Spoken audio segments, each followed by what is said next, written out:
Hello guys, welcome to study philia education. So दोस्तों, आज हम मिडिल ईस्ट के जो हम सीरीज पढ़ रहे थे उसमें हम पार्ट 2 को डिस्कस करेंगे, जिसमें मिक्स इम्पॉर्टेंट फैक्ट्स आपको देखने को मिलेंगे और वो इम्पॉर्टेंट क्वेश्चन भी आपको ऐसे समझ में आ जाएंगे। मैं लेके इसी में होंगे सारे, जो कुछ भी हम पढ़ने वाले हैं सब कुछ इम्पॉर्टेंट है। आफ्टर दिस वीडियो, इसके ये जो वीडियो आप देखोगे पूरा, उससे आपको क्या मिलने वाला है? इससे आपको ये मिलेगा, आप अवेल हो जाओगे कि जो मिडिल ईस्ट से क्वेश्चन आ रहे हैं, खासकर इराक से सऊदी अरबिया, और ओवरव्यू देखेंगे बाकी अदर नेबरिंग कंट्री के। और जैसे मैंने पहले भी प्रॉमिस किया है आपको, जियोग्राफिकल क्वेश्चन, क्योंकि बहुत ज़्यादा जियोग्राफी से जुड़े हुए होते हैं, चाहे हिस्ट्री के क्वेश्चन हो या डायरेक्टली जियोग्राफी से क्वेश्चन पूछे जाए, वो आप इजिली आंसर कर पाओगे। ये सारी चीज़ें आपको मिलेंगी। दूसरा, इसमें हम थोड़ा सा डिटेल में गल्फ़ वॉर को भी हम डिस्कस करेंगे। तो इस वीडियो पे बने रहिएगा, और हो सकता है ये वीडियो थोड़ी लेंदी हो, तो थोड़ा सा पेशेंस दीजिएगा। मैं कोशिश करूँगा थोड़ा फास्ट में कवर करूँगा इस वीडियो को, ठीक है? तो इसमें भी चलते हैं, हम स्टार्ट करते हैं नाउ। सबसे पहले एक जो फैक्ट है, longest river valley of Arabian peninsula, अगर आपसे पूछा जाए, है ना, कि अरबियन पेनिसुला की लॉन्गेस्ट रिवर जो वैली है वो कौन सी है, तो उसका जो नाम है वादी अल रुमा। ये कहाँ पे है? ये सऊदी अरबिया में है, ठीक है? इसको मैं अभी आपको दिखाता हूँ मैप पे।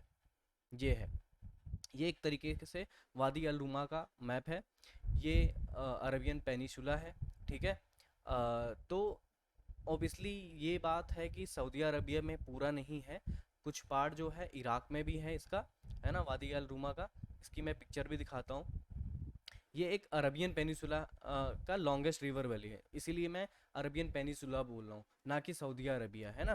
क्योंकि अरबियन पेनिसुला पे है, जिसमें अगर सिर्फ सऊदी अरबिया में होता तो मैं सऊदी अरबिया बोलता, ठीक है? ये एक रिवर वैली है। रिवर वैली क्या होती है वो अभी आपको पिक्चर देख के भी समझ में आ जाएगा। जिसकी लेंथ है अप्रॉक्सीमेटली ऑलमोस्ट, ये समझ लो 600 किलोमीटर। और मोस्टली ये ड्राई है, partly blocked by encroaching sand dunes, मतलब सैंड से हैं। अभी देखोगे ना थोड़े से समझ में आ जाएगा। और ये कहाँ पे है, कहाँ पे आपको मिलेगा? मदीना एट जिबाल अल अबायद के पास। मदीना की लोकेशन भी मैं आपको दिखाऊंगा। ये है, इस तरीके से देख रहे हो ना, सैंडी है पूरा पूरा, बस थोड़ा बहुत यहाँ पे पानी सा है, आपको वाटर दिखेगा, नहीं तो पूरा ड्राई ही है ना? ऑलमोस्ट सारी चीज़ें आपको ड्राई मिलेगी। ये हाईवे बना हुआ है ना? ये डेट्स की खेती देख रहे होगे, है ना? इस तरीके से यहाँ पे कर रहे हैं लोग साइड बाई साइड में। और बस रिवर नाम की, रिवर जैसा कुछ है नहीं, बस आप देख सकते हो, ठीक है? मोस्टली सैंडी है। तो ये वैली है, ठीक है? ये एक तरीके की रिवर वैली है जो 600 किलोमीटर की है। तो ये चीज़, ये पहला फैक्ट था वादी अल रुमा। अगर पूछा जाए, अगर ऑप्शन पूछ लिया जाए कि वादी अल रुमा क्या है, तो ऑप्शन में दिया रहेगा रिवर वैली, है ना, सऊदी अरबियन फूड, ऐसे दे लिया है, सऊदी अरबियन या अरबियन म्यूजिक। तो उसमें से आपको कंफ्यूज नहीं होना है, ये आपको कंफर्म होना चाहिए, सही है ना? ना, तिहा माह क्या है, ऐसे पूछ लिया जाए, ये तो आगे मैंने लिखा हुआ है, आपको दिख रहा होगा, the Red Sea coastal plain of the Saudi Arabia. ये भी मैं आपको दिखाता हूँ तिहा माह क्या है, कहाँ पे है ये एग्जैक्टली exactly? रेड सी कहाँ पे, कहाँ लोकेटेड है ना? तो ये चीज़ भी आपको देखना है कि सऊदी अरबिया की जो लोकेशन है, रेड सी कहाँ है, उसका कोस्टल प्लेन एरिया कौन सा है, ये सारी चीज़ें आपको समझ में आने वाली है, ठीक है? तो सबसे पहले एक चीज़ मैं आपको समझाना चाहता हूँ। जैसे कि हम मैपिंग करते हैं, तो फटाफट देखते हैं। ये है हमारा प्यारा भारत। पहले क्या हुआ करता था, ये चीज़ आगे भी आपको अभी मैं समझाऊंगा और डिटेल में। पहले यहाँ पे है रेड सी, ठीक है? ये अरबियन सी है ना? यहाँ पे इंडियन ओशियन आपको दिख रहा होगा। अगर व्यापार करना होता था यूरोप से, तो पूरा इधर से घूम के आना पड़ता था, फिर सुएज कैनाल की मदद से फिर यहाँ ये इजी हो गया था रेड सी के द्वारा। तो ये अरबियन पेनिसुला है, और यहाँ पे है ओमान, यमन, इसके जस्ट अबव में आपको दिखेगा सऊदी अरबिया का।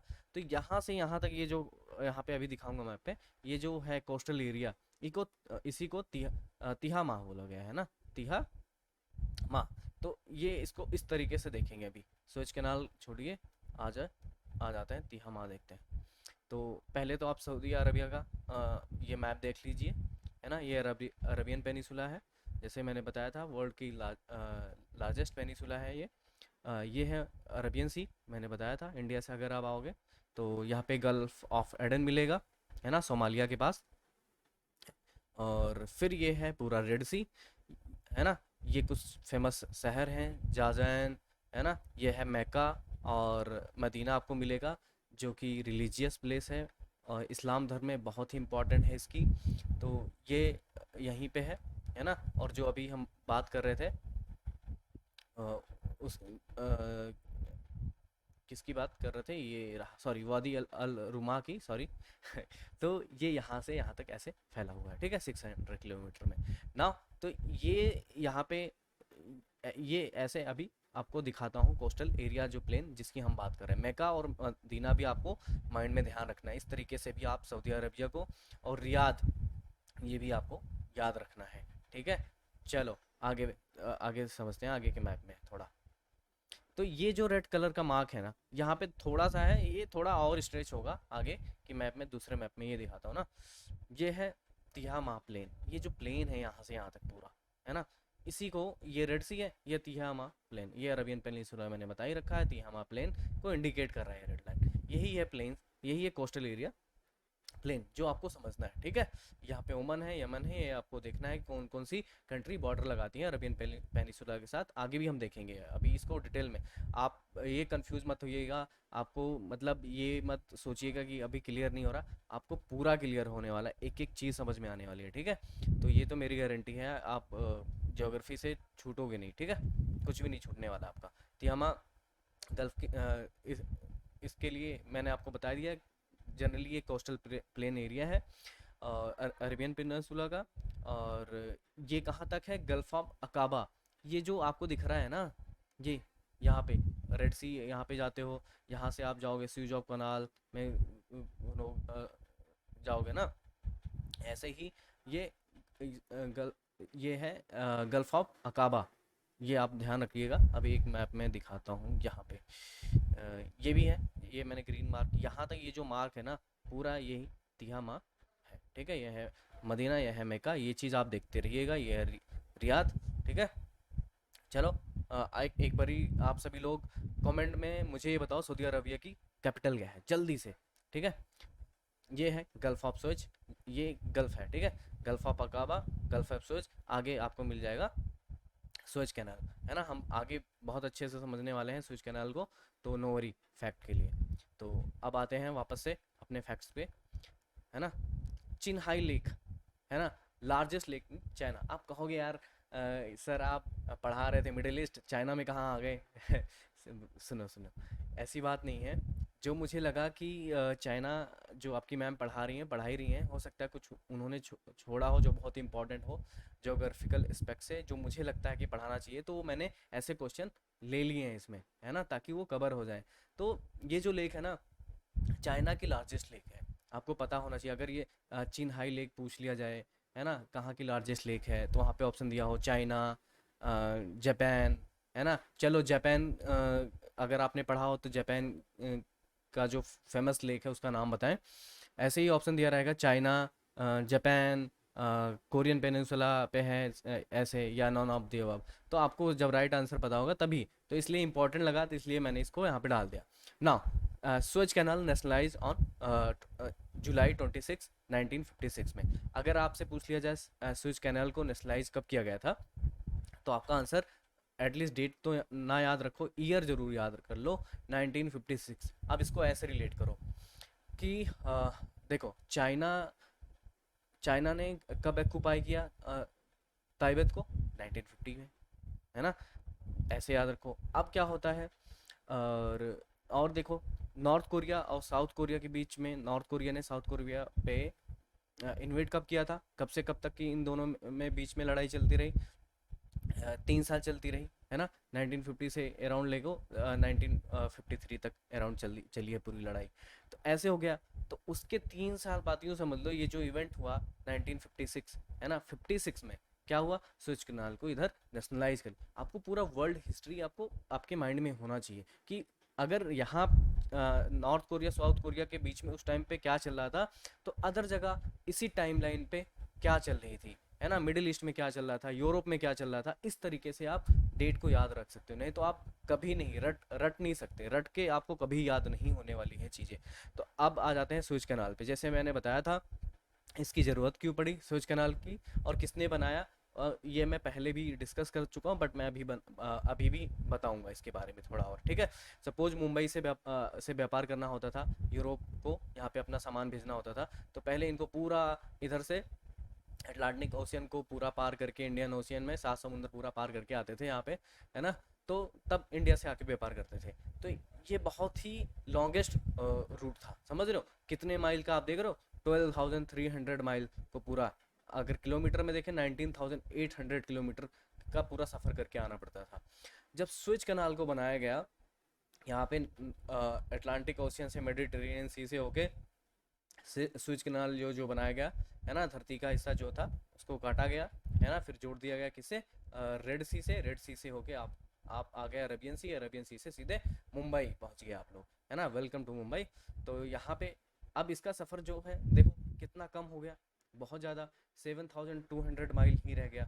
कहाँ 12 था, 12,300, अब यहाँ पे 7,200, मतलब कितना कम, अराउंड 5,000 माइल की जो डिस्टेंस है वो कम हो गई, है ना। करीब 11,600 किलोमीटर का ही सफ़र रह गया। तो इसलिए स्विच कैनाल की आज भी बहुत ज़्यादा ही इम्पोर्टेंस है, ठीक है। बहुत सारे कंट्री की नवल बेसेस हैं यहाँ पे, यूं कह लो आर्मी का बेस भी है आसपास की कंट्री में, जैसे इजिप्ट में या आसपास सोमालिया और भी जो पास की कंट्री हैं यहाँ पे बनाई गई हैं, ताकि इस चीज़ को ब्लॉक ना किया जाए। अगर ये ब्लॉक कर दिया गया व्यापार रुक सकता है। आपने देखा होगा ना, हर खासकर चाइना भी बना रहा है। आपको अगर पता हो तो चाइना कहाँ पे अपना बेस बना रहा है, तो आप मुझे बता सकते हो कमेंट सेक्शन में, ठीक है। तो ये चीज़ें हैं, यूएसए के भी हैं।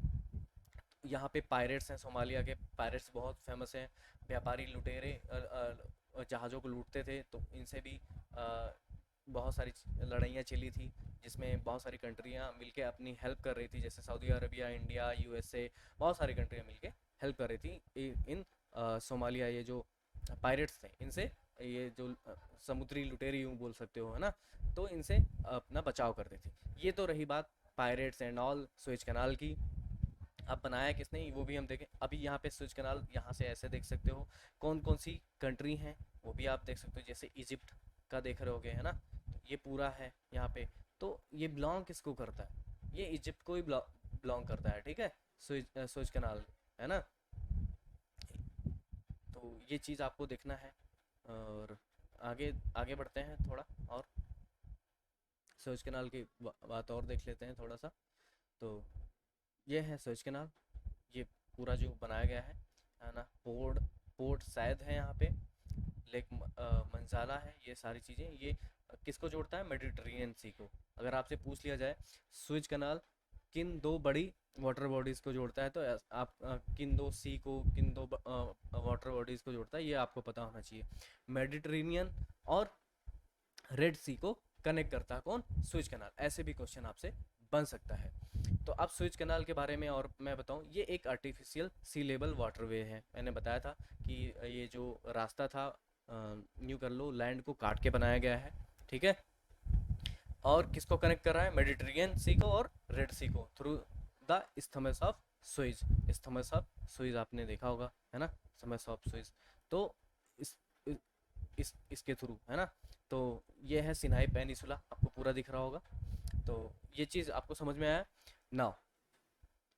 जो इस्तेमाल ऑफ सुइज है ना, ये किसको डिवाइड करता है, डिवाइडिंग अफ्रीका एंड एशिया, है ना, अफ्रीका और एशिया को डिवाइड करता। ये पूरा इतना हिस्सा इधर कहाँ आता है, एशिया में आता है पूरा, है ना। और इसके इस साइड से, है ना। तो ये जो है किसका हिस्सा है, जैसे मैंने बताया यहाँ पे इजिप्ट लिखा है, तो इजिप्ट को बिलोंग करता है, क्योंकि इजिप्ट ने इसे नेशनलाइज कर दिया था, ठीक है। वो हम अभी समझ रहे हैं कैसे। तो ये जो कैनल है ना, ये अभी भी पार्ट है किसका, सिल्क रोड, है ना, जो कनेक्ट करता है यूरोप को एशिया से। नाउ जुलाई 26 1956 में घटना होती है ना। वही घटना जब इजिप्शियन जो प्रेसिडेंट थे, गमाल अब्देल नासिर, इन्होंने क्या किया, अनाउंस किया कि हम नेशनलाइज कर रहे हैं ये किसको, कैनल को। कैनल ये जो कंपनी थी किसने मिलके बनाया था, जिसकी एक ब्रिटिश एंड फ्रेंच इंटरप्राइज था। अब हुआ क्या था दोस्तों, एक टाइम ऐसा था कि यहाँ से व्यापार हो रहा था और ब्रिटिश लोग क्या कर रहे थे, बहुत ज़्यादा पैसे वगैरह वसूल रहे थे, अपनी आर्मी यहाँ पे लगा रखी थी, लड़ाई भी चल रही थी। आपने इसराइल और इजिप्ट का ये लड़ाई भी आपने सुना होगा, है ना, वॉर भी हुई थी, 6 डे वॉर बहुत फेमस है। तो ये सारी चीज़ें हो रही थी, जिसमें क्या हुआ था, सिनाई पेनिसुला भी छिन गया था इजिप्ट से, इसराइल ने ले लिया था। तो ये सारी चीज़ें थी, ये एक अलग चीज़ थी जो कि चल रहा था, जो कि ब्रिटेन इस पे कब्जा किए बैठा हुआ था, हट नहीं रहा था। तो बाद में इसके लिए भी बहुत सारी चीज़ें हुई हिस्ट्री में, बट फाइनली ये समझो कि ये जो प्रेसिडेंट अब्दुल नासिर जी हैं, उन्होंने अनाउंस कर दिया कि हम भाई स्विच कैनाल, ये जो स्विच कैनाल है ना, जो ये कंपनी है जिसको कंट्रोल कर रही है, उसको हम नेशनलाइज कर रहे हैं। ठीक है, और ये तब से स्विच कैनाल को ऑपरेट कर रहे हैं, है ना। और दूसरा, इसका कंस्ट्रक्शन कब हुआ था, ये ब्रिटिश फ्रेंच मेनली फ्रांस ने ही डेवलप किया है इसको।